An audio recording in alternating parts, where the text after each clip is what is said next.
welcome to Pine Notes.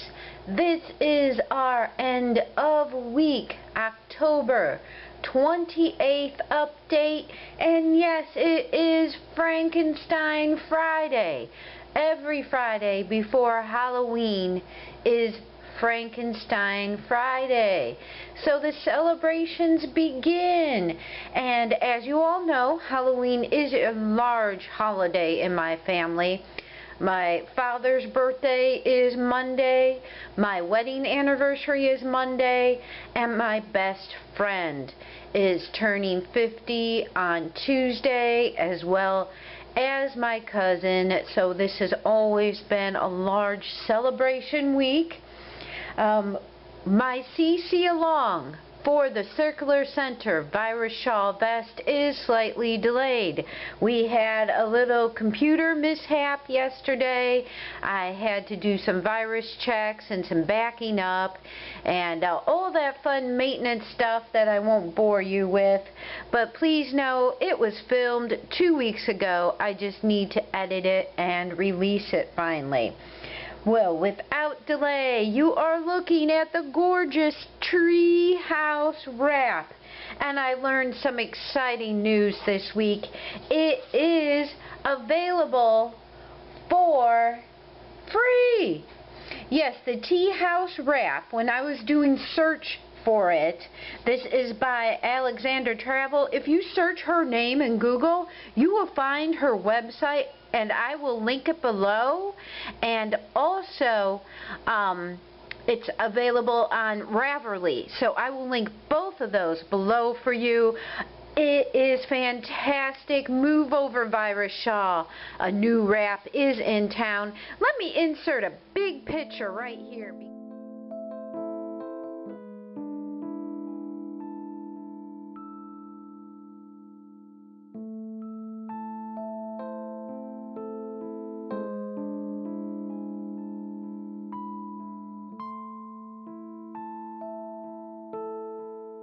You go.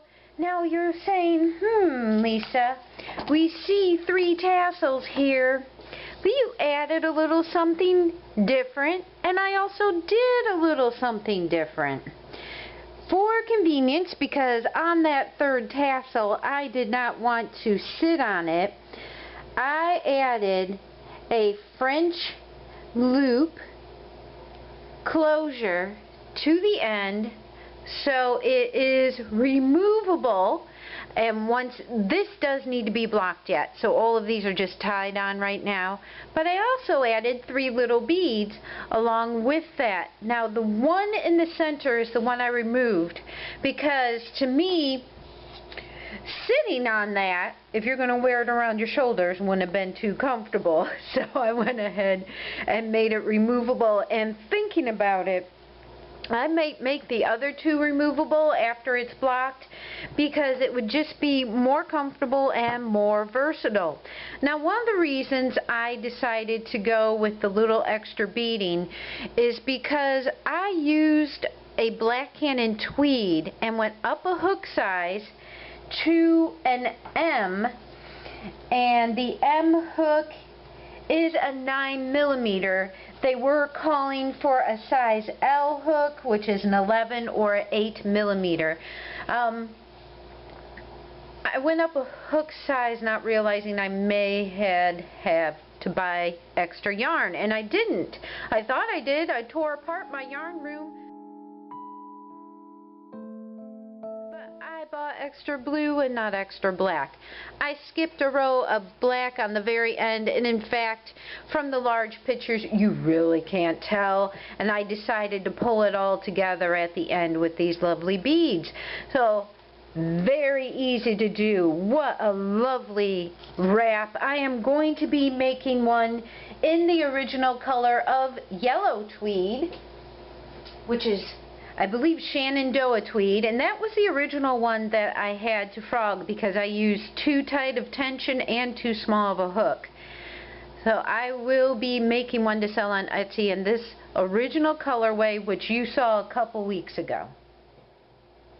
Another finished object that I have done was my first pair of mittens. Let me insert a picture here. Yes, I finally did a pair of mittens. This was done in Michael's brand Loops and Thread Impeccable Yarn, and the color is Charcoal Tweed. For my community along, the charity that I picked for this week wanted a set of 3. So it was a hat, either gloves or mittens, and a scarf. Now I will talk about my community along or charity along, which runs November 5th through December 5th in a separate video right after this one. But that was my first mitten, and I'm pretty excited about that. I'll also talk about my mitten making in that video as well. And something else, a viewer asked me out there to see my cable crochet. When I do my October end of month, which will be sometime the first week of November, I will show you in person my cable crochet. I've not really touched it, but it is time to bring it out, so I wanted to say hello to her and tell her that WIP has not been forgotten. I just not worked on it.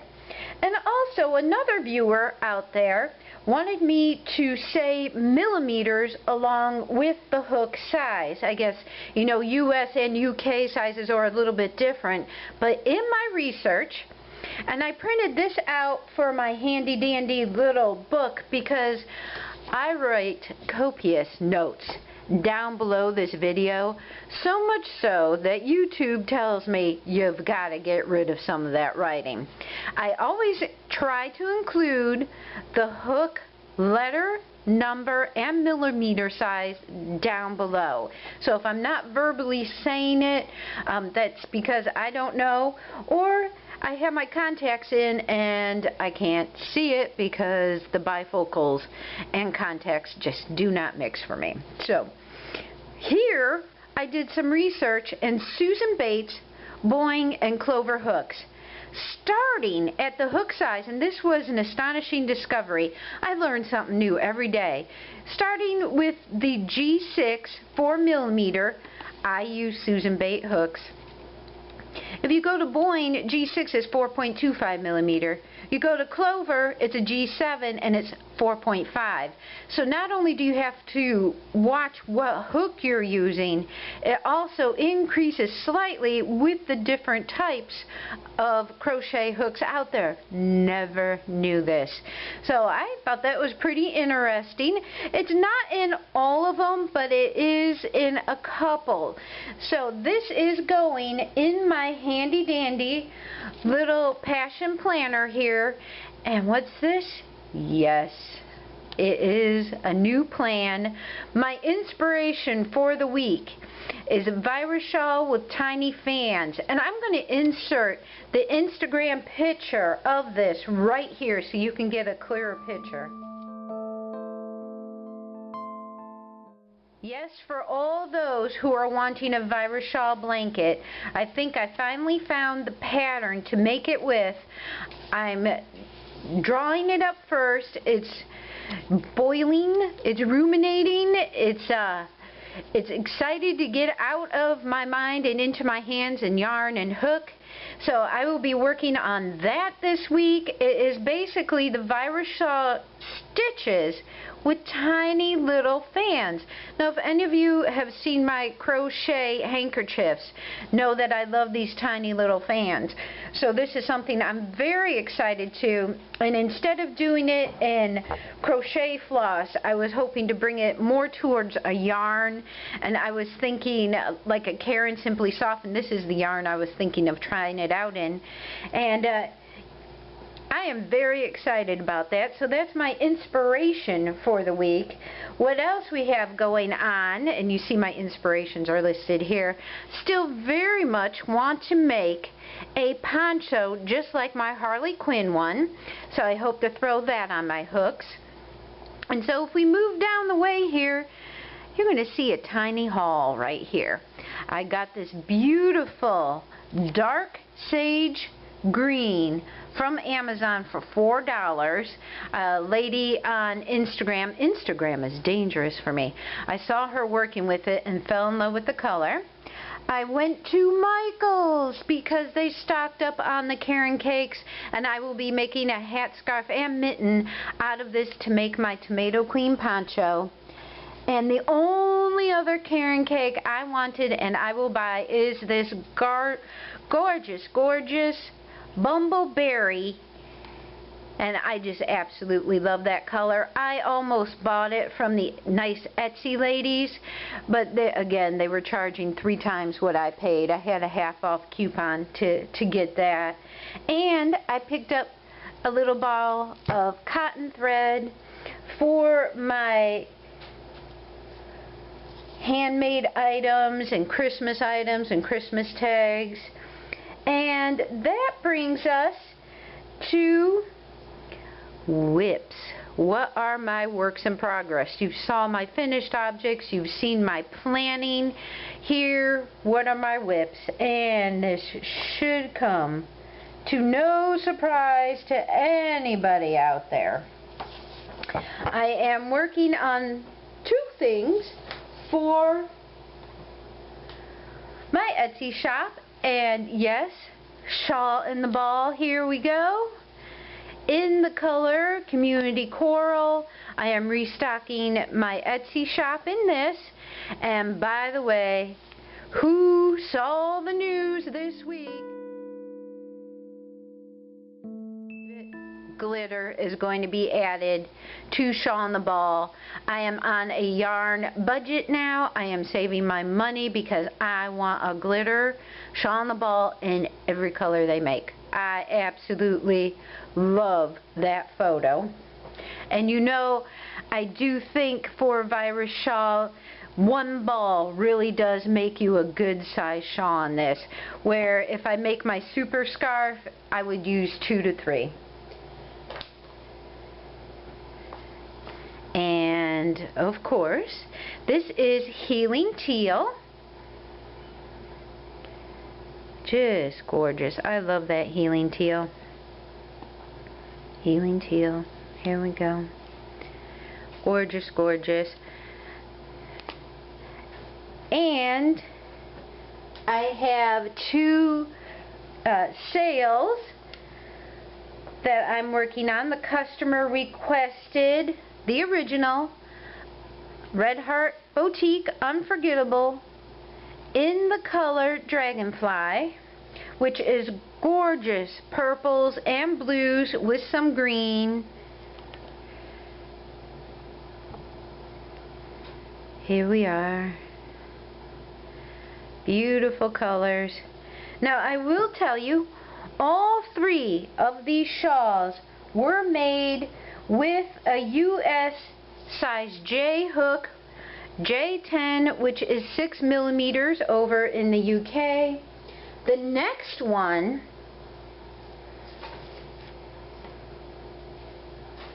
is also a requested sale for my website. So I've got 2 Etsy and 2 sales here that I'm working on. Look at those colors. This is the first time I made a virus shawl with a Karen cake, and I am using a size M13 or 9 millimeter hook. This Karen cake happens to be in the color Boston Cream. It is beautiful tans and browns and just gorgeous, gorgeous colors. And you know what? I have one more finished object to show you, and this one shouldn't come as any surprise to you either.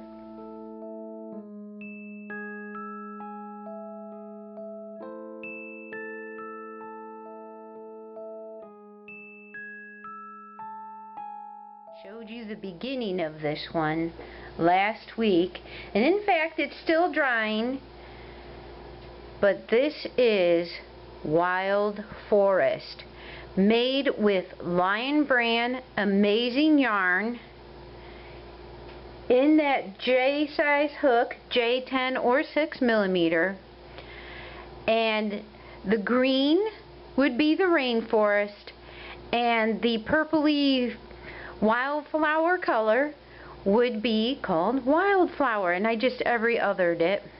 You can see all the way. Not sure if this is going in Etsy or not, and I'll tell you why. I do not like the finishing on this one. Wildflowers has a little bit of green in it, but it finished all purple. And I tried to bring some green back into the edges, this very edge right here, by slip stitching in a green tone, and it left it a little tighter. Like, I like to finish all my projects. I also finished the Treehouse Wrap with a slip stitch as well before adding the tassels. And I think I'm going to try and block it again and just see if I can get, and it's not all the loops, it's just some of them. So I'll block it one more time and see how that works. And never ever put your crochet on hangers, just happens to be blocking. And I didn't want to put it anywhere so it would dry. But yes, that's another finished object. Oh goodness. Right now, that's pretty much the yarny things I want to talk about. I want to welcome all the new subscribers I have out there. I checked my account before coming on today and could not believe, oh wow, up over 850 subscribers. Thank you so much. And a huge part of that goes to Zelda. I will list her 2 usernames here. She's on Instagram and she's on YouTube here. She did the most fantastic thing. She was the person who I announced last week made my first Etsy purchase. Well, she used that Etsy purchase in a Dia de los Muertos, or All Saints Day, photo shoot, and I'm going to insert her gorgeous picture right here.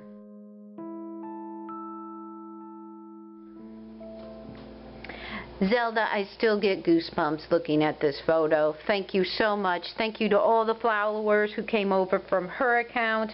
I couldn't have been more pleased and honored. And I'm still very grateful to her for all her support. And as well, Lorraine Pugh of Lorraine Pugh Design. She's out of the UK in a beautiful island in the Mediterranean Sea. She gave the kindest words to me in her video last time, and I will link her username here and her video down below, as well as Zelda's video. And then I have a couple people who I talk to mainly on IG, which stands for Instagram, and that's Mel Peskoe, M-E-L-P-E-S-K-O. Hello, Mel. You support me so much on Instagram, and I see your comments down below on YouTube also. Thank you so much. If I hadn't said hello, I'm not sure if she has a YouTube account. Just wanted to give her a shout out and thank you for your support. As well as Londi of Londi's Homemade Crochet, or Handmade Crochet. I will link her username here. She has a blog that has a wonderful article of those gloves that have like the dragon scales on it. And Londi, let me tell you, this was the fabric I thought of for doing those in. I will list all these wonderful ladies down below, and as always, I thank all my subscribers from the very beginning of this channel. I never knew 6 months ago when I started this how far my channel would grow, and I sincerely appreciate it. So I'll leave you there. As always, each and every single person out there, I thank you for liking, watching, and subscribing to my channel. Make it a great day, and let's crochet. Happy Halloween, everybody. Take care.